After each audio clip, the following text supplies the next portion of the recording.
Hello, everyone. Welcome back to another late show, another Wolfpack collaboration. I'm here with my good friend Watch Nicholas. This is your host, Lord Hola. Hellas V, live from Los Angeles. We are actually picking up the thread from last time, where we were making for our collective audiences the best possible choice among under $10,000 worth of chronograph, specifically directed to our valuable member of the community, Watch Addict.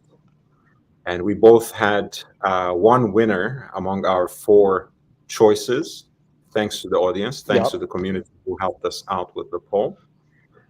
The procedure will remain the same. We will have we'll have a final four. We'll have a four option, multiple choice question for you. We'll have the two finalists continuing from last time around. In my case, it was Tag Heuer pre-LVMH re-edition of the classic Carrera from the mid-60s, from the 1990s, a true blood neo-vintage chronograph. And Watch Indeed. Nicholas is going to share with you his choice, his winner from last round, as well as his wild card. So since he is my Yeah. guest and since he is guest of honor and a great friend, he will go first. I'll cede the floor to him. Welcome back to the channel, Watch Nicholas. Thank you, Lord. I appreciate you having me. It's always good to talk and especially be able to talk about some whist watches. I think that's what all the punters, the punteristi really want to talk about is the whist watches. It's not really the drama, it's the whist watches. So yeah, I mean, your Heuer was cool. I liked the Heuer. I wouldn't buy it. I wouldn't pick it, but I mean, I like it. My winner was not really something I would choose. You know, again, I wouldn't choose this, the Zenith El Primero. It made my list. I was a little surprised it won, like a little bit, but then I thought about it. And I mean, it makes sense. The punters love their Rolex. They love their Rolex. So the Zenith El Primero.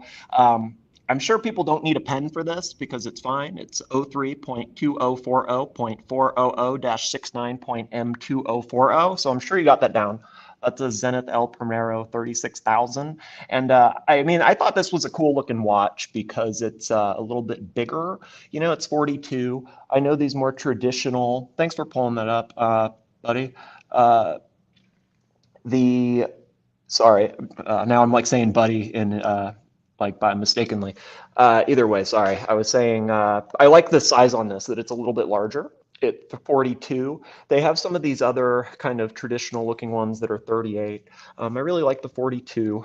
It's not too thick. It's like 13.2, all that. And so you can wear this under a dress cuff. You know, you can, I mean, you know, you make it work, right? Like it's hard, you can make it work. So that's why I like this.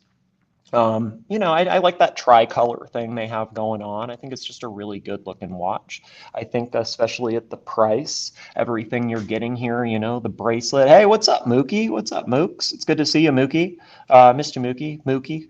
Benzie, Watch Addict. I don't see anybody else, but we got some punters for sure. Yeah, I mean, it's a cool looking watch, right? Like it's a timeless watch, like it's a classic. Hey, GR, there we go, GR, love you, GR. Good to see you, buddy.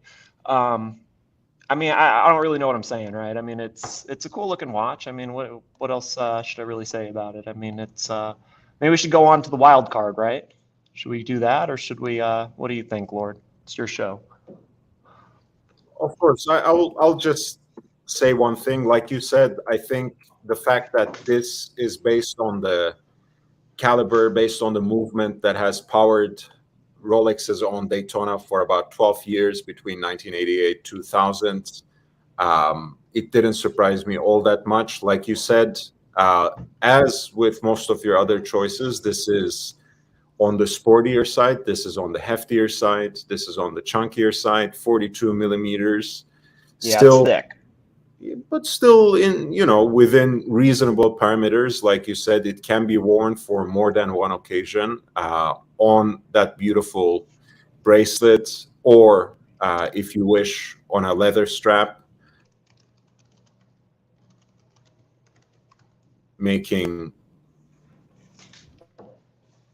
automatic chronograph is important and is valuable to many. And at the end of the day, we made choices that don't necessarily reflect our own preferences, right? We tried to do something that would open this up to the community. So Yeah, this is what yeah, they exactly. chose. Had to fiddle it a bit, for sure. So I tell think one me, thing on a this, the little bit. bracelet's nice. Sorry, go ahead. I'm kind of going out there.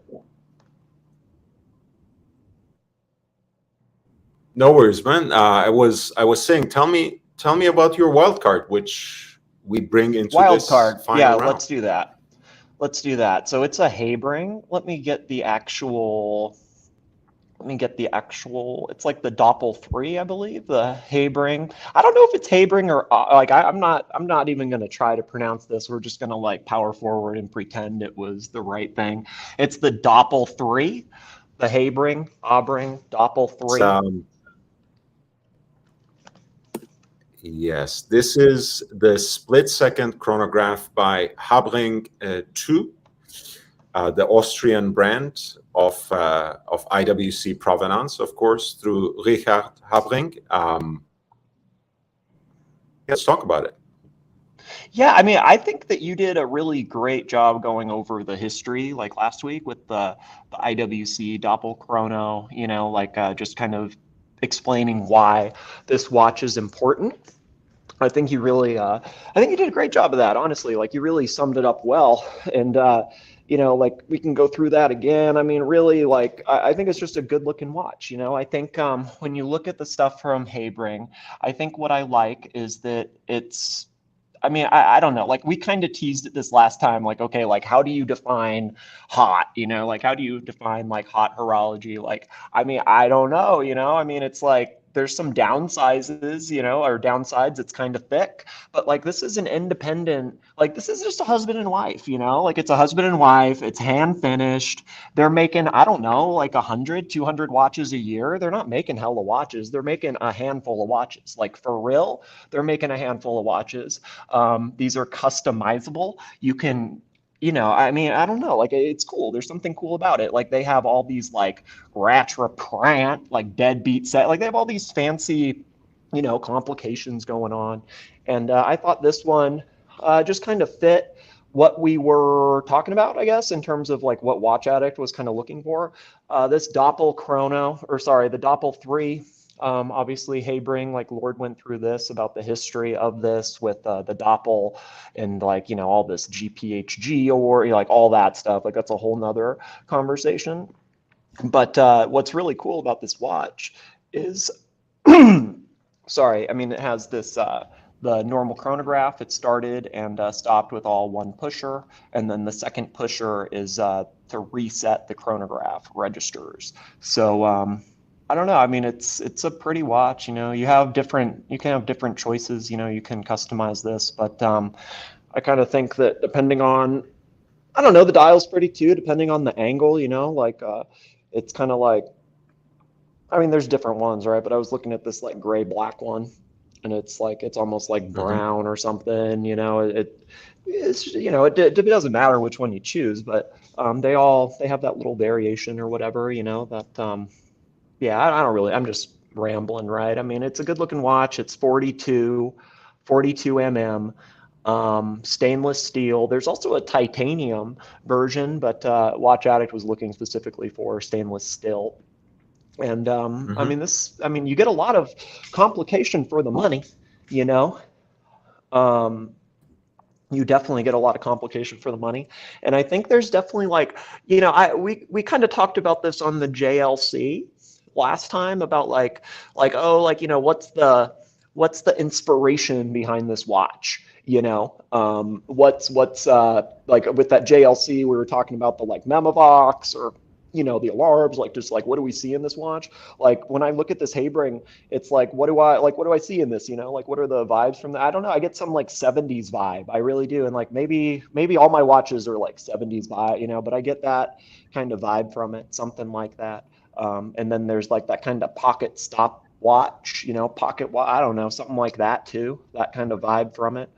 Um, yeah, I mean, I don't know. It's a cool watch. I like it. Good price. You know, it's just a Valjoux. They call it, in my notes, they call it an AO8MR mono. I mean, it's just, you know, from what I looked, it's just a modified like ETA Valjoux 775, but they, you know, they rework it, modify it, all that. Yeah, if I may say something about that. So, of course, Richard Habring, who is the founder, of course, co-founder of the brand, what came up basically through IWC's watchmaking workshop in Schaffhausen, and he basically honed his craft on modifying and modulating the Valjoux 7750, and that's how he started off at Habring2 as well. The split-second chronograph, the Doppel chronograph, as the Germans call it, is something that he developed at IWC. And once the copyright expired, basically, once the patent expired on that, he took it on Habring2 as well. So this is, but nowadays they don't simply modify those movements. They actually build it from scratch, independently sourced parts. Whatever they can't source, they make in-house in terms of the parts of the caliber. And like you said, this watch has quite a vintage vibe. I think some part of it is in the old school Breguet style. The heat blued hands and dial fixtures, of course, help with that as well. The beautiful feuille or leaf hands. But most of all, of course, the monopusher, which operates the chronograph, and of course, the second horn at 10 o'clock that separates, that splits the two centrally mounted chronograph seconds hands, add to the complication of this watch. I've done a video before on high horology within reach, within budget, and Habring2 was one of the brands that I look at. And it has, like you said, something to do with ingenious complications that they add to their watches, like building a monopusher chronograph. Even if you're moving on existent architecture, it's an extra skill. Building a split-second chronograph on top of that is extra skill. The fact that these movements and cases are finished, again, with a particular attention and care, I think it makes Habring2, like Dawn Blut, a high horology brand within reach. You don't necessarily have to pay 50K, 60K, 100K to get a high horological product. That's my take anyways. Yeah, I think that's really, that's well said, really well said. I mean, I think that, yeah, that's really well said. Exactly. Yeah, and I like the vibe, the vintage feel too. You know, it definitely has that vintage aesthetic and vibe. And yeah, I like, you know, like you said, building on that existing architecture, they can perfect it. So yeah, it's a great looking piece for sure. Again, you have something here that still scales right under $10,000, right? To get a split-second chronograph at this level, it's still a pretty good deal. So Habring2 is certainly one of my. Habring, by the way, yes. Not only do they make less than 100 watches a year, they make about 50 actually. It's very limited. They do have, I think, 2 dealers in the US, one on the East Coast, one here on the West Coast, somewhere between Los Angeles and San Diego, which I'm going to visit hopefully soon, and I'm looking forward to reporting on it and sharing with you some footage. Passion fine jewelry, but Nick said, one of the great things about working with this cross between what is really like a micro brand and a small scale, high horological indie is that you can actually get in touch with the manufacturer directly. They might take a while, but they do reasonable modifications on existing models and everything that they have had in their catalog as well. So they're very accommodating, very friendly, and certainly they're a couple who is genuinely passionate about watchmaking. So there's a lot of value to be had. And hey, there are three things that can happen with Habring, right? You know, they can, God forbid, go down, limited quantity. They're still going to be collectible in one way or another. They can expand and change some of their methods. That happened, as you remember, with FP Jaune when they moved from brass movements to movements with pink gold. And in fact, the earlier models became even more valuable due to that. Or they can stay just at this level of production, which still gives you a lot of value to preserve if you are going to keep the watch long term. So this is actually also a safe way to enjoy the hobby. They offer a lot of value.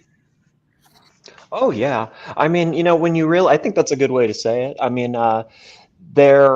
when you really, like, if we really look at this, right, you're not getting like that usual high, hot horology movement finishing standard, but you're getting like really modest engineering. It's affordable. It's I mean, relatively, right? It's relatively affordable, a relatively fair asking price for what it is. So yeah, I mean, there's no, it's not embellished. You know what I mean? It's a pure enthusiast watch. So yeah. How many do they make each year? I mean, I don't know specifics, but every model is like single digits, you know, or it's not about many. 50, about 50 Okay. overall. You know, it's not, we are not Okay. talking about the particular model. About 50 overall. They make some limited editions, so maybe 60, let's say, but certainly less than 100. So this is very limited. And like Nick said, it's a connoisseur's brand. Don't expect, you know, tugs from anyone while wearing this watch. Yeah. But certainly you can get kudos from other watch aficionados. Oh yeah, I mean, you're definitely going to get props, you know. I mean, because I mean, there's like you've already said about the movement, you know, like there's stuff that's cool with like, you know, the no column wheel, all that stuff. Like you just do all this stuff, you put it together. It's a winner, you know. It's a winner. It's a classical, just I don't know, classical, precise chronograph is what I would say. And Eric sums it up really well. In general, I think more people should be buying what they love. But of course, for the long haul, that's what's missing from a lot of buyers these days. Among many other things, integrity, ethics, common sense. But Eric, you are much, much kinder than I am in general. So we already have our two options. I haven't put out the poll yet. I will put out the poll immediately after I present my winner, which is familiar to some of our viewers. But Nick, I want to give you a chance to sum up if you would like. Yeah, okay, sure. Let's see. Summing up, I mean, let's see. Between those two, I mean, I mean, to me, this is pretty easy between these two.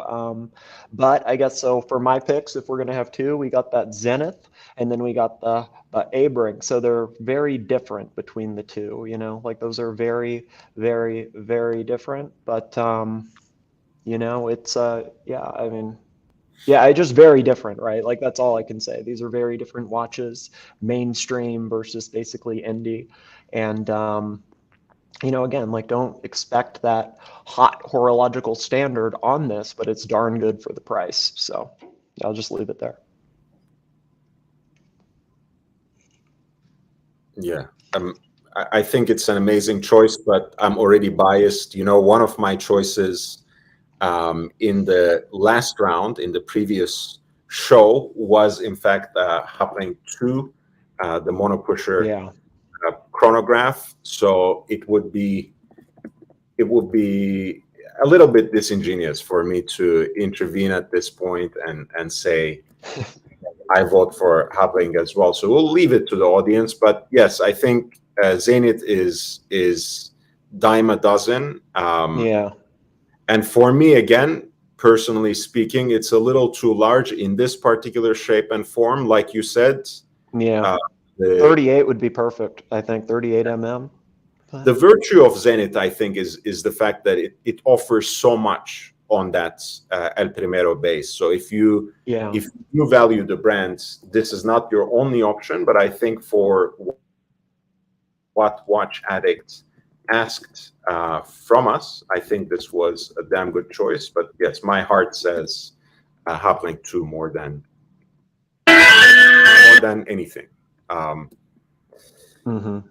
Should I go with presenting my two? Yeah, go for it, man. Let's do it. Get her done.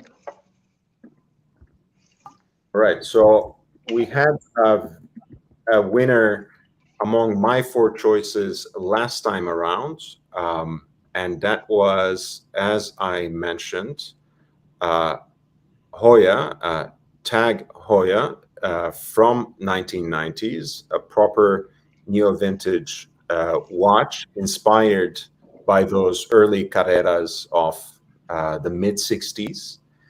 One of the great things, of course, we can say a lot of things about the current leadership of Tag Heuer. We can complain and nitpick about all sorts of minor and major details, but one of the things that they still do under LVMH as well is when they do reissues and reeditions, they know the enthusiast. They preserve. They know the audience. They know it well, and they know what the punters want. They want those. They want that aesthetic for sure.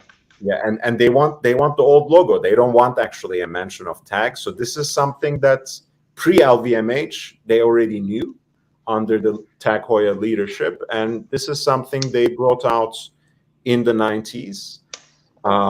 I like everything about this watch. Honestly, it's actually 36 millimeters, but since it's a venerable classic chronograph, it actually wears quite well.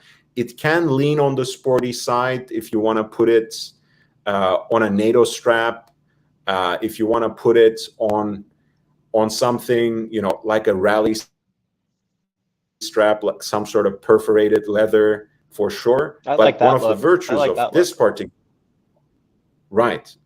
I mean, I think that's a cool look for any chronograph with some sort of racing heritage, right? But that being said, I think the virtue of this particular model, these dimensions, which is 36 millimeter in case diameter and scaling right at 13 millimeter in thickness, this can actually be a great dress watch as well, especially in this largely monochromatic proposition, right? You have just that touch of blue in 100 scale for the seconds. Again, a little bit of quirk put in there within classical taste, within the boundaries of classical taste. And I think the way it's represented here is the right blend between sporty and dressy. You can dress it up by going all black, foregoing the contrast, and you can make it as sporty, as dynamic as possible, putting it on like a gunmetal gray NATO strap, which I think would be great. The pump pusher, of course, that slightly enlarged crown that is proportioned perfectly with the registers. Everything hits the right note for me in this watch. It can pull in the way of whatever is your aspiration. It's such a diverse and beautiful choice, and I'm glad our audience, for the most part, agreed with that in the last session.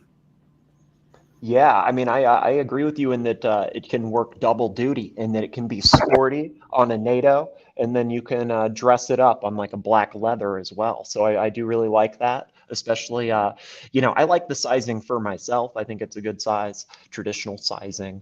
I like the watch. I like it a lot. Right. So let me shape the poll as I'm presenting my wild card. So we have Zenith El Primero, 42 millimeter with the date indicator. We have the Habring2 Doppel 3 or 3, which was a Swiss special edition. Um, and we have now the Heuer CS 3110, neo vintage 90s, let's say just re-edition. And hey, we talked a little bit about a cheat code, about a certain predictable choice under 10,000 when you think of classic taste in sporty chronographs, and of course that was Omega Speedmaster, right? So, and we restrained ourselves in the best way possible not to reveal this particular option, because I have quite a treat here. This is something that will please, I think, a lot of fans of the Omega Speedmaster. This will please a lot of people who are actually invested in that heritage of the Lemania movement base that has been at the heart of so many legendary chronographs by Omega, of course, 321, the Moonwatch, that CH27 that has been at the heart of many Patek hand-wound chronos, as well as perpetual chronographs. And finally, of course, a lot of different Vacheron Constantin and Roger Dubuis hand-wound chronographs as well. And here we have actually a beautiful two-register broad arrow chronograph by Lemania itself. Wow. What do you think? I think there is no chance in hell that I would ever buy it, but I like it a lot. I really like it. I really, really like it. It's really cool. Tell me why you wouldn't consider buying it with everything that makes you love this watch and catcall it. I do like it. I really do like it. Like, that's what's weird. Like, I like it. Like, I immediately see it and I'm like, wow, I really like this. But 0% chance I would ever buy it. I don't really know why. Yeah, I like it though. I love the broad arrow. I'm a big fan of the broad arrow. I really like the broad arrow. So I don't know why. I really don't. But I like it. Right. So the poll is now online. Please start making your choices. I can't vote as the host, but I will make sure to vote with at least one of my troll accounts.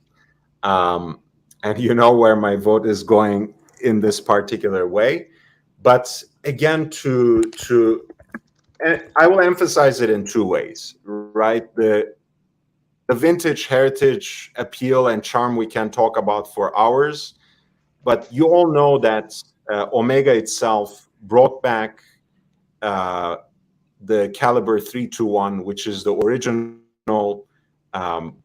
movement built on that Lemania 2310 base, the 3-register version. And they assemble it in their special workshop. It was an exclusive in some precious metal models previously, but they have now in steel. I think it retails for around $13,000. not the biggest problem with it. It is actually very scarce. It's scarcely available to anyone unless you're really a privileged customer of an Omega boutique. Actually, let me correct myself. The retail price now is $14,100.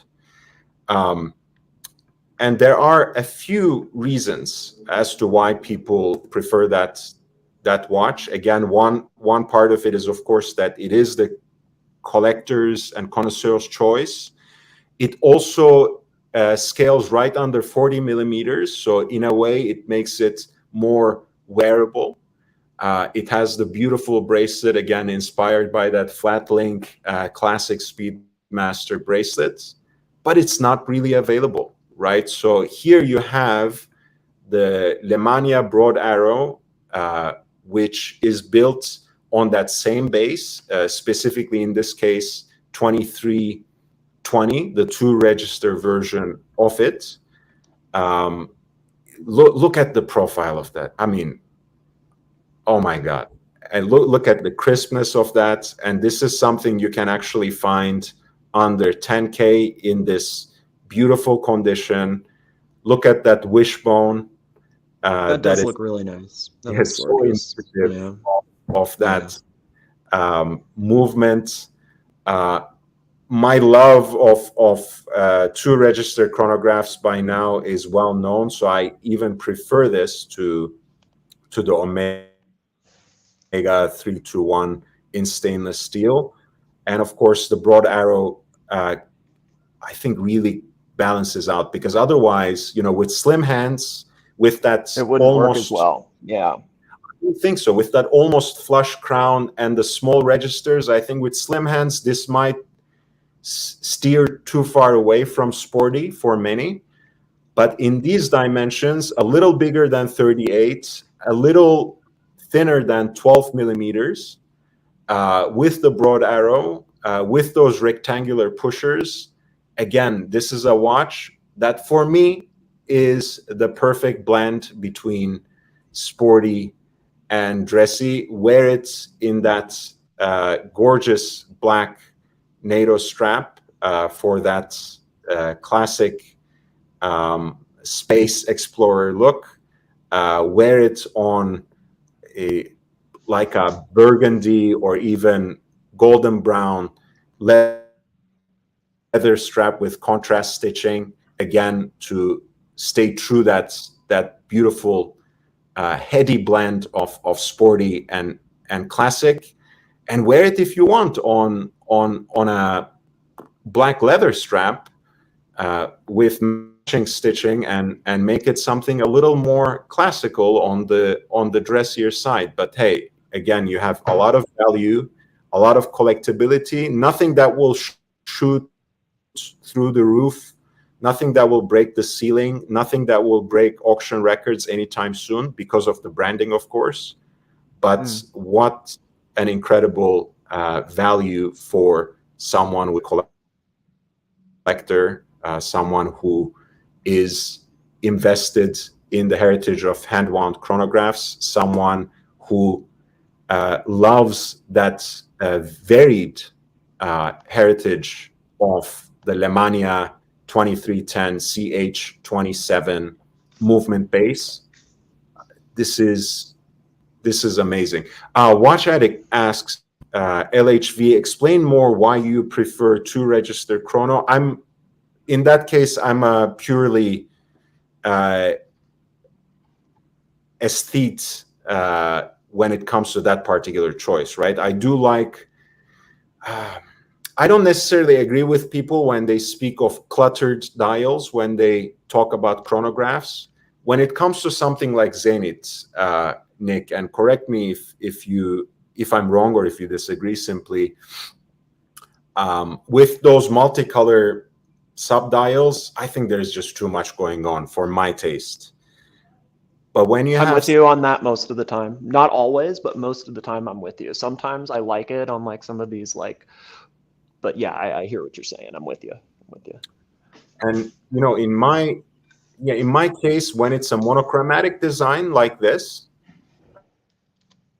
or like the Breguet Type 20, or really any Type 20 from the original era, whether it's military issue or civilian, intended for the civilian market. When it's a monochromatic look, or like the Speedmaster, of course, I actually don't mind 3 registers either, but I'm more of a minimalist in either case. I mean, when it comes to Submariners, I like the 4-digit 5513 without the dates, 2-liner with as little detail on the dial. Less is more.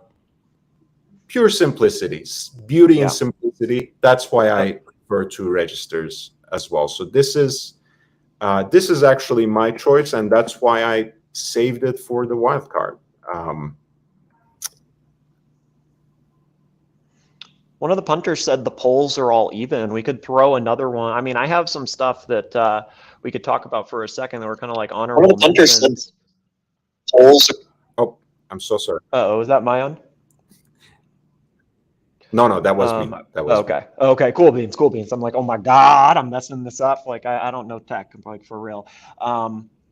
Yeah, I mean, I like some of the honorable mentions, like that I was kind of thinking of, like I had a 50 Fathoms. I really wanted to get that in there, and like talking about the Type 20, like I really wanted to get one of the like air commands, like the Blancpain air command in there, but it's kind of like I couldn't find it in the parameters, you know, like under 15 and all that, you know, kind of hard. But yeah, I think one of the, you know, you could probably throw the 50 Fathoms on this list. You can't really find the chronograph, you know, it's kind of hard to find that like under the 10,000, but you can definitely find it under the 15. And they have some really fancy, you know, flyback calendars, like really, really nice in blue and black, and also like, you know, rose gold and all that. And then another one I was looking at that was kind of cool was there's like a Grand Seiko. You know, a lot of the punters don't really like that because, you know, it's kind of, I don't know, for some people, like just, you know, Seiko, whatever. I like Grand Seiko, you know, these spring drive chronographs. I think those are pretty cool too. I think that's something, you know, you can pick one of those spring drive chronographs. I was also looking at this Zen. By the way, when it comes to not the air command in any size or provenance really, but when it comes to the 50 Fathoms flyback, I know they're usually under 15 on Chrono 24, but there are some examples of it which are naked but still in great condition, you know, no box and papers. That is a concern for some. I understand that. But you can get pretty close to 10K with the 50 Fathoms flyback chronograph, which actually is something that I looked at while I was making my final choices for the first round. I would certainly I mean, these are great. These are just absolutely great watches. Like I mean, I really, really, really like Blancpain, you know, like I think that, you know, maybe it's like, okay, here's my like thoughts on it. Like this is distinctively different from the Submariner or the Mariner. Like it's just such a different watch. Like it is. And like when you kind of know the story on Blancpain, like it's actually really badass because it's like, okay, like so some people hate that like it says Blancpain like on the side of the watch, you know, like how it's like signed on there, but it's actually pretty cool. It's like the story is like, you know, this dude that was like a crafts guy, you know, he's working for the King of Spain, and then, you know, he's like, oh, you know, my stuff is so hot, I'm going to sign my art because I'm not a crafts, or I'm an artisan now, so I'm going to sign it with my name, you know. And he's like the first guy to kind of sign it, you know. And so it's like there's something special with that, and there's something special too with the dive watch. And like again, it's like there's a lot of parameters, you know, on it, and that it's, you know, it's civilian and all, you know, all this stuff, you know, because like there's the Panerai with the military, industrial, you know, that whole thing. We don't need to get into that. But like if it worked for Jack Christou, I think Blancpain can work for like a normal diver. You know what I mean? So it's like if it works for Jack Christou, it's fine. Like all these ISO certified watches, you know, I mean, okay, so like Rolex, they couldn't do those like click things, that like click watch bezel thing. They didn't do that until the 80s. Like Blancpain was doing that before. You know, Blancpain, like, I don't know, the Scuba Civilian ISO certified, the credit goes to Blancpain. That's the facts. Like that's the facts of it. The credit goes to them. And, you know, like people complained about Frederick Piguet, so they bought Frederick Piguet. They're like, fine, complain about it, we'll buy it. And they just buy the manufacturer, and now it's in-house, you know? So I like Blancpain. I got nothing bad to say about Blancpain. I could talk about these pieces on Blancpain forever because I think they're just absolutely gorgeous, you know? Like the entire watch is just, yeah, I mean, I don't know. I'll let you say something. I'm just going on and on. No, I think it's brilliant. Blancpain makes an incredible diver's watch, and we talked about this a little bit in terms of, not necessarily in terms of functionality and utility, at least on my part, right? I would much rather settle with the timing bezel when it comes to timing thing and playing around underwater with a sports watch. But there's something charming. There's something Oh, yeah. something exciting about mixing those two most popular genres of the sports watch and doing it while staying within the classic parameters of each. And this delivers, of course, as a 50 fathoms diver watch. It also delivers as a flyback chronograph. I adore Blancpain as a company. I'm not sure, again, if it's well served necessarily by being part of a giant conglomerate, but we can make that argument about half a dozen other brands. So let's not go there. Let's not go there. I'm a huge fan of Blancpain as a brand. I guess the only things to kind of say on this, like with this watch, is, you know, it's like, so I have the Bathyscaphe, and that's 43. This is 45. And so it's definitely a bigger watch. It's imposing. It's a large watch. It's an imposing watch. It's nearly 16 mm thick. It's like 15.8 or something. Like, it's thick as spike, but like it doesn't wear that thick. It wears a lot thinner. It really, really does. I mean, it has that modern sizing. So like, good luck finding bands at 23 mm. But you know, it looks good. It looks great, you know, and like you can do it on the sailcloth. I prefer their bracelet. Like they have that, I think it's like X70 or X70D, something like that is the old one, and then they have this new one that kind of has that oyster look. But the sailcloth is legit, and like it's rubberized underneath, like the underside of the strap, and it's kind of bolstered. I can't explain strap. I mean, it's just a strap, but like it's a fancy ass strap. And you know, the case is really nice. It's hand polished, and you know, this is not a sub. It's not a Submariner. It's not an Omega. You know, you get this crispy, chunky detent. You know, you're just not going to move accidentally. You know, like it's got beautiful hands. Yeah. It's a beautiful watch. You know, it is what it is. Honestly, I mean, again, as much of a Rolex fanboy as I am, and as much of an enthusiast for Omega that I am, Blancpain is, in terms of the build quality of watches one by one, especially at this segment, I think is slightly ahead of either one of those. So I completely agree with you. Watch Addict asked us to bring up the Air Command as well. Ooh, yeah, I love that watch. I really love the Air Command. One thing I will say about the earlier conversation about 50 fathoms is, since the case is, of course, 45 millimeters, those proportions, I think you said it doesn't wear as thick. I think the proportions and the design of the watch, the lug width that is, again, arranged accordingly,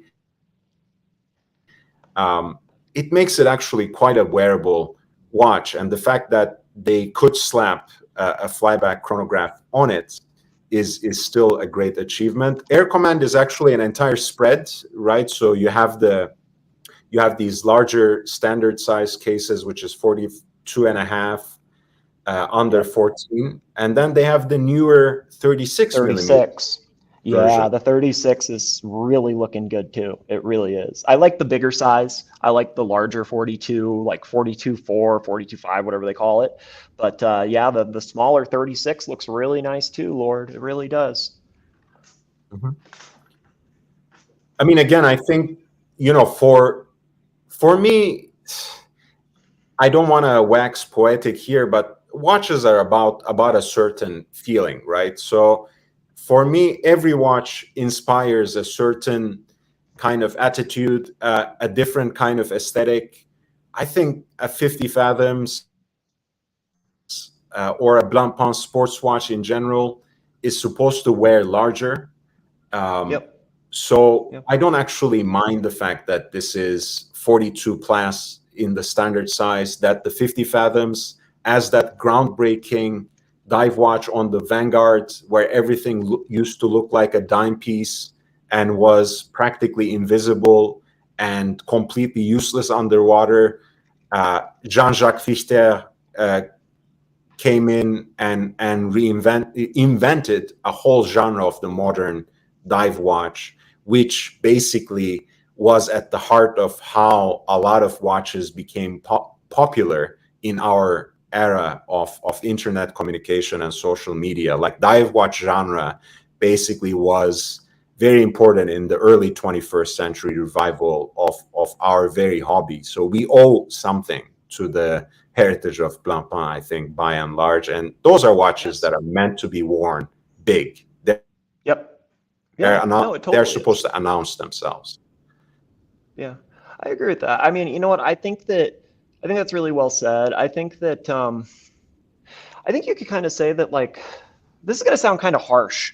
I mean, I don't like Rolex. I don't own a Rolex. I own some Tudor, but I think Rolex, it lacks personality. That's just my feelings. I think Rolex, it lacks personality. I think it lacks character, and I think it lacks soul. You know, it does. Like Rolex, a lot of Rolex, it's just soulless. It is vapid and lifeless. It's sterile, and like I like the utility nature. I do. I like that utilitarian nature of Rolex. I like that you can bash it up and stuff, but I like this more. I mean, that's just the facts of it. And you know what? I think the 50 Fathoms, you know what? Yeah, it's not a Paddock. It's not a Vacheron Constantin. It's not an Overseas. It's not a Royal Oak. It's not, you know, it's not a Nautilus. But this bracelet, like the bracelet on this guy, like this is a really nice flipping bracelet. Like it's a nice bracelet, you know, and like the strap, like just all of this, you know, like whether strap, bracelet, whatever, it's all really good. This is it's the grandfather of dive watches, all right? And like, I don't want to be a dick, but Rolex is just every single punter has Rolex. That's just how it is. It's like the same thing. That's just how I feel. And I don't hate Rolex. I really don't. Like, I see Rolex. I love them. You know, it's great when you see them. It's great to have the conversation and all that. But it's just sterile. Like to me, it's just sterile and it's boring. And that's I don't know. You know, you look at the 50 Fathoms or you look at the Air Command. Like, look at that hand carved rose gold rotor on like the Air Command. I like that. You know, I'm not selling my watches. So like to me, I like Blancpain, but like if you gotta, you know, you're selling your watches, it's a little different. You know, you probably, I mean, it's a little different. Like I get it. Like I get why people want to stay with Rolex. I get that, but it's just not for me. That's all. Not for me. Yeah, most certainly. By the way, I mean, you said it's not Patek, and I know people are crazy about their sports models for reasons I can't. But the movement finishing in a Blancpain 50 Fathoms or Blancpain Air Command is actually, I mean, I can't take anyone one-on-one with this under the loop. It's better than a 5711. And the caliber that beats at the heart of it. So I think actually when it comes to this sort of luxury sports watch, I would be much more aligning with, hey, it's not a popular choice, but I would much rather go with Blancpain than a Patek, Nautilus, or Aquanaut. I'm also not stupid, right? If I were offered any of the watches at retail, obviously I would snap. Changes the conversation. Yeah, I hear you. It's different when it's like buying this secondary market compared to buying that secondary market at like 5 times retail or whatever versus buying this at like half MSRP. So yeah, I hear you. So anyway, yeah, Air Command and 50 Fathoms movements are actually, I would say, superior to the 5711. Well, let's just say that 5711 and 50 Fathoms, if you compare the what was the 324S for the Nautilus with 50 caliber. It's just I don't even think there's a comparison. So I would go with Blancpain in the secondary market specifically. Again, that's how I go, and I understand your own concerns. I respect your take on this, but yeah, this is, for me, it's really a no-brainer at list price or on the secondary market where the gap is actually incredible. I would go with Blancpain for a lucky sports watch, no doubt. It's good to hear. It was good to hear your opinion on that. I mean, I think they're really underrated. I really do. I think they're really pretty watches. It's nice to hear somebody put them at that level. Watch Addict says why gray and not AD. So this is probably something we could talk about. So here's just a quick thing, Watch Addict, because it's the Swatch Group. That's why. Because it's the Swatch Group, and because it's the Swatch Group, you can get a discount on Omega, on Glass Hooter, on, I mean, probably not Breguet. Well, kind of maybe. I don't know. But you can get a discount on Blancpain. You really can. And that's why you shouldn't buy it at AD, because you can get a better discount at gray, for real. You just can. You can get it really, really cheap because it's not a popular watch. That's just the facts of it. It's not a hype watch. It's never going to be a hype watch. I saw on the Rolex forums, again, I don't promote buying on the Rolex forums. I would never tell somebody to go buy on the Rolex forums, but I saw somebody that had, thousands of posts that was offering one of the blue Air Commands in 42 at like 14. So, you can get them way under retail. So I would not buy it from the AD. That's just my opinion on that. I think that I think you buy Patek and you buy Rolex from the AD, and some of these other things, you buy it cheap as Fike. That's what you do. You buy it cheap as Fike, and cheap as Fike is usually on the gray. It's a purely it's a purely financial. It's purely a decision guided by financial concerns. Yes. Honestly, I think you can, on the gray market and on the secondary market at large, you can really shave off up to 40% and sometimes more on these watches. As new unworn, you're looking at 25, maybe 30%. If you have an authorized dealer that offers you those discounts, by all means, I would also always go with the AD. But if you are I agree. Well said. looking for a more attractive price point with these watches that are not hyped up, secondary market is really your friend, as long as you know who you are dealing with, and as long as you know, more importantly, what you're looking for. And for that kind of certainty, you really have to have someone who knows what they're doing on your side. I like to watch. Good afternoon to you as well. Nice to see you. Well said. Yeah, well said, Lord. Very well said. So the poll is proceeding. How are things going? I didn't check. All right. Okay, Zenith El Primero at 42 millimeter with the date indicator is pulling ahead, 38%. No. Okay. Habring2 Doppel 3 split-second chronograph is at 24%. The Heuer CS3110 90s reedition is right under 20%, and so is the Lemania Broad Arrow, which shares the same caliber in the 2-register version iteration, of course, as the legendary Moonwatch movement of Omega 321. I think we have a few more minutes at the very least to continue voting. For sure. Watch Addict says, I have a serious question. Shoot, we are both here to answer your questions, Watch Addict. Yeah, one shot, Watch Addict. Let's hear it.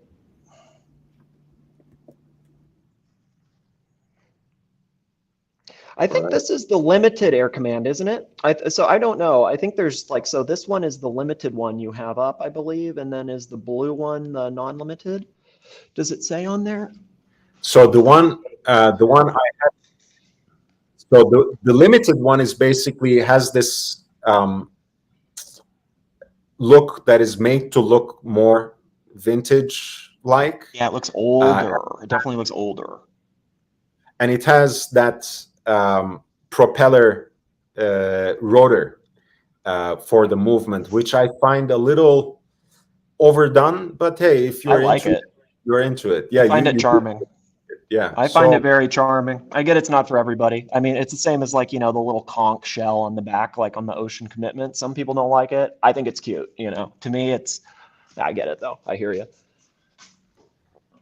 Yeah, and Watch Addict says, and he was asking me actually about a specific model, namely the 5968G, the chronograph, earlier as part of another conversation. Is a Patek Aquanaut really worth that much more than the Blancpain? You had your take, but do you want to elaborate on the negative? No, not really. I mean, I think it's pretty simple. Like, it's a very strong no. I'll let you explain it, honestly. Like, it's kind of not even close, to be quite honest. But I do think, again, it changes when it's at retail, but I don't really think it's even a discussion, honestly. Look, in my case, I think, again, putting everything aside in terms of what we can get at retail, whether it's available to us or not, I'll say a couple of things. I think if you're one of those people who find chronographs by and large unattractive, cluttered, and not visually appealing, Patek really does have an ingenious solution in the single register execution. For me, I'm more bothered by that date window to begin with. So if you ask me, visually and aesthetically, this watch is not very appealing. I don't love Patek sports models, though Aquanaut is certainly the one I prefer. For me, really, when it comes to a chronograph, as long as it's monochromatic, I'm fine with no date and 3 registers. I love actually the 2 register look at 3 and 9 o'clock, especially. Of course, I think I would sell a few of my limbs off for Langonzeux Rattrapante that has the 2 register look at 6 o'clock and 12 o'clock for sure. But all of that being said, I'm quite fine with the classical execution of big eye, 2 or 3 register chronograph. To me, this doesn't add anything. If anything, it adds from it takes from the minimalism of Aquanaut as a simple, no-nonsense sports watch. I don't really like the I like the simple. Yeah, I like it so much more. Like, I love the Aquanaut. I really do. Like, that's the watch that really got me into Patek, because it was like, oh my God, like I before I just had an Omega and I saw an Aquanaut, and before I was like, why would anybody spend that on a watch? That is ridiculous. That's stupid. And then I saw the Aquanaut and like something in my head kind of clicked, it's like, okay, I get why somebody, if you were worth like, 7-8 figures, why you would buy that watch. It clicked in my mind. But it's the simple, the extra thin, it's not with all this gobbledygook on it. I just, I like the very simple. And, honestly, I don't hate the quartz versions, those original 36. I don't know what the model numbers are, 5067, I think is the normal one, 506, whatever. There's the quartz one that, I think that one looks good too. I just like the thinner, simple. I don't like all this stuff on the Aquanaut. I just want it on the rubber. I want it on the rubber, and I don't want all this gobbledygook on it. Just my opinion. Me neither.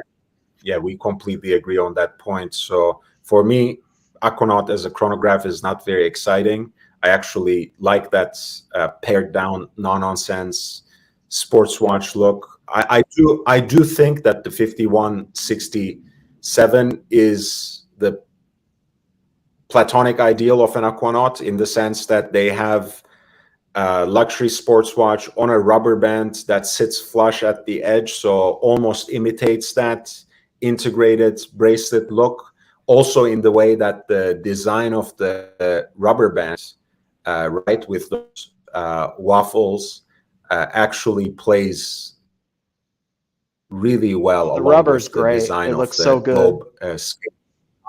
Yeah, So it's looks it's so good with just the I dial. think it's actually their best sports design. The chronograph version doesn't appeal to me unless you can get it at retail, which will be actually a bargain. I wouldn't mess with any Patek Sports in this market. I would sit tight Well on said. it and get a Blancpain.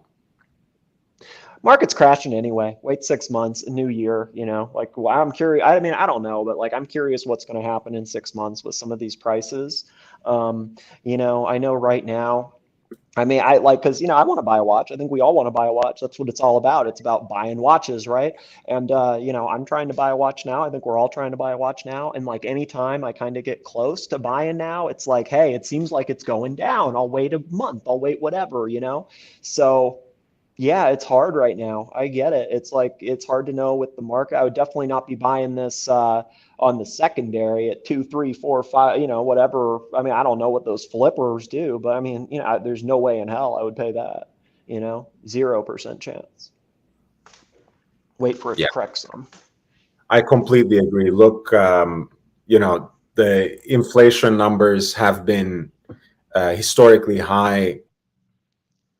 Unemployment is quietly, as they call it these days, quiet quitting, etc., quietly rising, quiet quitting, quiet firing. The winter is going to set. The winter is coming on Europe. Winter is going to set. There are already blackouts and gas shortages. I cannot imagine with the current political climate that gas shortage changing in a positive manner before or during winter, since relationships. Right. Yeah. I mean, come on. Yeah. And so all of these factors converging, people were really hoping for a Christmas miracle, for an holiday shopping spree. I don't think that's happening. People were hoping for Hope in one hand, shit in the other. Yeah. Hope in one hand, shit in the other. See which one fills up first. It's not going to happen. It's just facts. people were hoping also for the opening of the Chinese market. The Chinese market has been opening up, but not in the way that a lot of these gray market profiteers were expecting, because a lot of collectors are actually offloading their watches and not really buying up like they used to do. Yeah. Yeah. So, you know, I wouldn't hope for a miracle if you are a gray market dealer, my friends. Keep lowering your prices until they become attractive and reasonable. And will be, for me, I think we will see very attractive price points in the first quarter of 2023. Again, this is just a guess, not an investment advice. It's an educated guess. But I think that's how I feel too. I think that's what we're looking at. You know, I mean, we're just bullshitting, right? Like we have no idea, but for real, that's what I'm looking at too. That's like just roughly that kind of time frame. I agree with all that. For yourself, I'm not bullshitting, but you know, I still have to qualify for what I need to say. Yeah. But right. I think with the supply increasing, with the demand being influenced by a certain economy of thrift and an emergent situation of austerity, I think the price points will become attractive for anything except things that are very scarce and very hyped up and very desired. So I don't expect prices of 5711s to halve or anything. That's not what we are saying at all. But on most other watches that are other than those, you know, half a dozen brands and models that everyone else has been excited for the last 2-3 years, you'll see much more reasonable price points in about, you know, 3, 4, 5, 6 months from now. So just sit tight and be patient if you are looking to snipe, looking for a great deal and not just a good deal. See, I'm cheap. That's the thing. Like, I don't want a good deal. I want a great deal. And I keep all my watches for real. And so, like, I mean, I got a pull on it because it's like I can't pass that up, right? It's like okay, like if I can put money into a watch and basically keep it liquid, essentially in my mind, that's how I look at it. Again, like I don't sell them, but it's like, you know, if you can buy you know, like you said, you bought your Breguet for your Breguet Type 20, Type XX for 4 grand. If you get it under 4 grand, like, you know, great. You know, like that's what you do. You hold it, you get it, you keep it, you know, and I think these prices, they're just going to come down. And like you said, like it doesn't apply to that 0.001, you know, most scarce, most coveted stuff. But the other stuff, I think it's definitely applicable.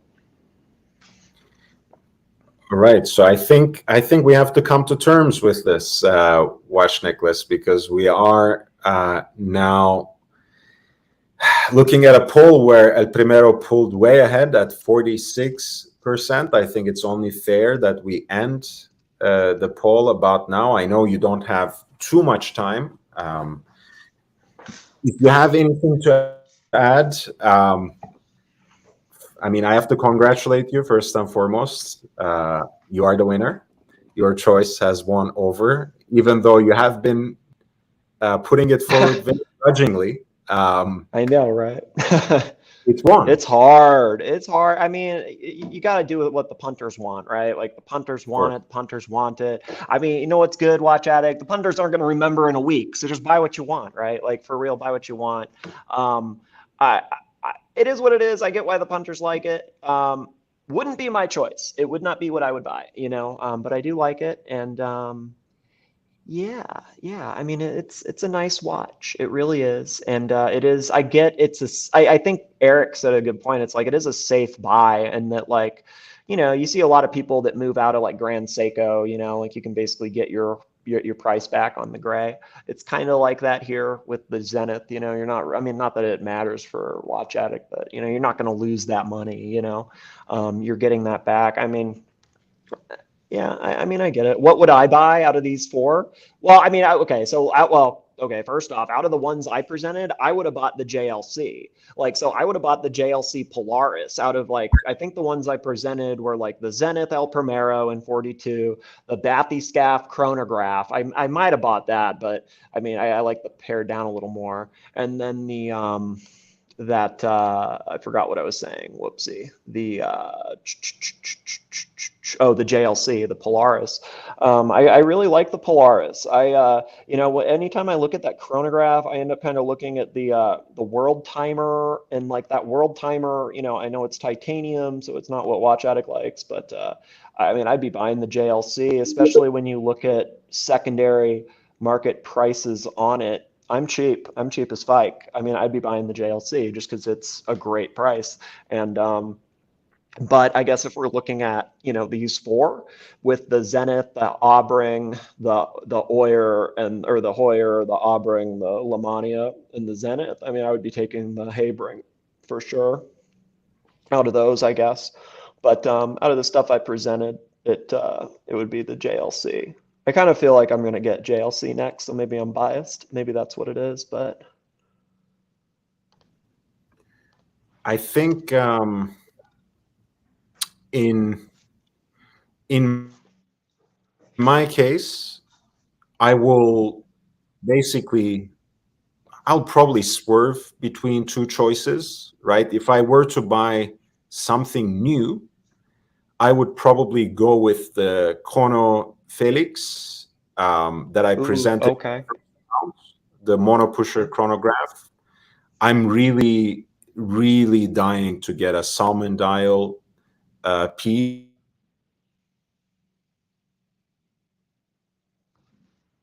Offers a lot of unique things. Of course, they also have a whole spread of salmon dials at Habring2. They also have the Foudroyant, which has both flash seconds and the ticking seconds, which is kind of a horological flex, of course, the jumping seconds, so to speak. They also have it in their most simple, elegant Felix dress watch as well, with seconds on the subsidiary dial at 9 o'clock. But yes, from the new ones, I would go with a Conofelix Salmon dial. But of course, there are a lot of options. We presented the Sport dial, which I think has a very nice vibe, both in terms of the color palette that's presented on the dial and the syringe hands. And I adore the monopusher execution of the chronograph at any rate, where you have basically start, stop, and reset in just one convenient spot. If I were really, really buying as myself, I don't even think I need to mention it. I would have gone with the Lemania from 1957, the Lemania Broad Arrow 1957. This Fitting is for what you. this is what I would go for. If I were not with Watch Addict's parameters at all, and this may well be my next watch, period, it is going to be a Breitling Navitimer from 60s, reference 806. Oh, yeah. I love those. Team Lotus configuration, so to speak, with the big eyes and the reverse panda configuration, as well as of course the Twin Jets logo. I think it's one of the sexiest What Breitling's watches doing. known to men. I think there's some really great Breitlings, really great Breitlings. I really like some of the new stuff they're doing, not only with the Premier, but those, whatever they call them, the AVI re-edition, 65, whatever the heck, those things. Those are really, really nice. The Type 20 looking things, I really like those. I think they look really, really great. The Navitimer, this looks great too. Whoopsie, I was thinking of something else. Yeah, no, this is great. I like all the old Navitimers. These are all. What are the prices on these now? What are these going for roughly? The vintage ones, the 60s ones. Yeah. Basically, depending on the condition, this one on the screen is not necessarily perfect. Anywhere from right under 5K to 7.5, 8K. You can get one in stellar condition right around 7. It's a good price. Yeah, it's a good price. It's a good price for something that's like so historically important, for sure. It's a great looking watch. Great looking watch. I like these a lot. I don't know. I just, again, it sounds kind of crazy, but like, I can't mess with the vintage. I just can't like, I love this look. I really do. But I'm going to buy the newer version. I really am every single time. I just got, I don't know. I can't do the, it sounds so ridiculous, Oh my gosh. What's this? Sorry. I just saw something. Hey, in your case, by the way, yeah, I know. In your case, by the way, thankfully Breitling actually has this option, right? The re-edition they did of 806. Of course, it's more monochromatic than except for, of course, the scale, the rotatable scale, but for me, it's not exactly right. It's not what I want necessarily, but I think this is a great watch as well. And it's still, I think it's sold out at their boutiques, but it's still available under list in stainless steel on the secondary markets. So that's always an option. If you like that 806 aesthetic, the vintage Navitimer look by and large, it's a great watch and a great re-edition, I would say. And Brad Pitt was actually wearing a platinum version of this in Bullet Train very recently. The last Brad Pitt movie I saw, he was wearing one of those bullheads. I think it was an Omega bullhead. It's a cool looking watch. I like those, like kind of the 70s. I don't know. I think it's kind of 70s. I guess you could say that's definitely 70s. But yeah, I mean, big fan of it. That was the one in Once Upon a Time in Hollywood, right? I believe so. I'm really bad with names. That's the Torrentino. Yeah, it had to have been. It totally was that movie. Yeah, you're right. It was. Okay.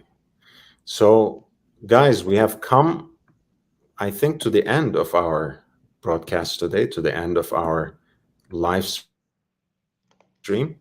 Thank you for being here with us. Thank you for making this a community effort. Thank you for voting in the polls in the previous episode and in this, helping us sift through these brilliant choices when it comes to the battle of modern versus neo vintage chronographs. I congratulate my friend Watch Nicholas for winning this competition with his choice, the Zenith El Primero. But I think at the end, we had the chance to present you 10 beautiful options. So feel free to rewind and watch this episode and the episode preceding it immediately. I'm going to share the link again for that as well.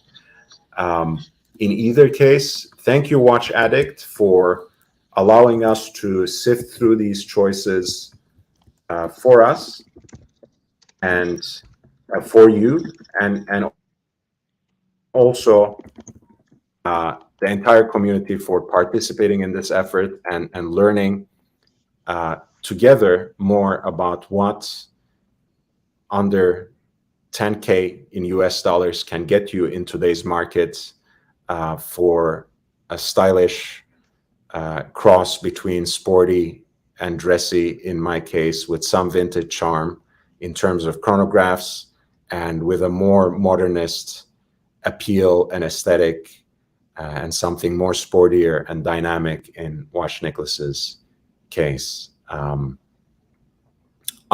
forget to upvote.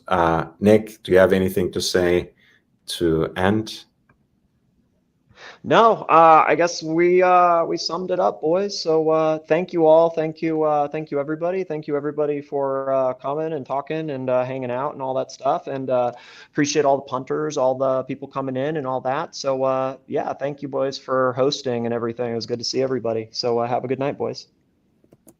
Good night. Thank you.